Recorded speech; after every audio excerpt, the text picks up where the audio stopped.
やべえ。上げろ。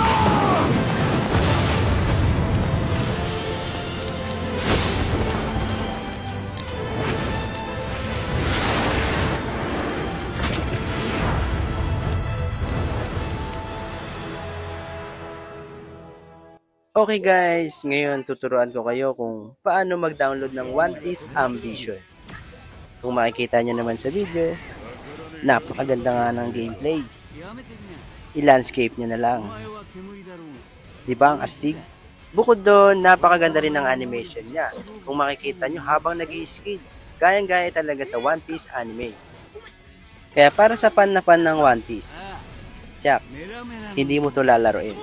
Joke lang. Kaya ano pang hinihintay natin? Bago natin simulan, intro muna tayo.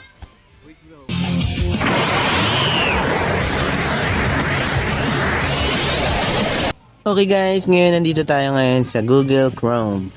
Type nga lang natin sa searching bar, apkpure.com. Anyway guys, meron din palang application ng APK Pure. Basically, itatype lang natin dito yung One Piece Ambition.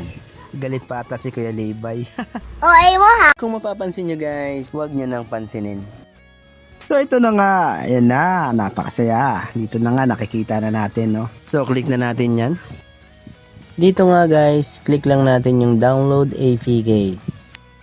Scroll down lang tayo pababa. Scroll down na, pababa pa. Huh? Okay guys, wag na nating patagalin to. I-click na natin to. Tapos syempre, click lang natin yung download again. So bakit again? Ulit-ulit na naman eh. Hindi, na-download ko na kasi yan. Dinownload ko lang ulit para mas maintindihan yung maigi.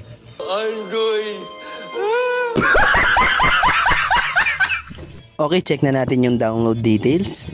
Mapapansin nyo dito guys, meron na ako na-download dito sa may bandang ibaba. Pakita ko lang din yung mismong app. Ito guys, kung mapapansin nyo, naka-install na siya sa aking device. Yan, install ko na lang para sa inyo. Ha ha ha. Okay, install na natin. Tapos dito cut na lang natin. Click ang install. Tapos hintayin lang ng ilang segundo. Okay guys, proceed tayo sa next video.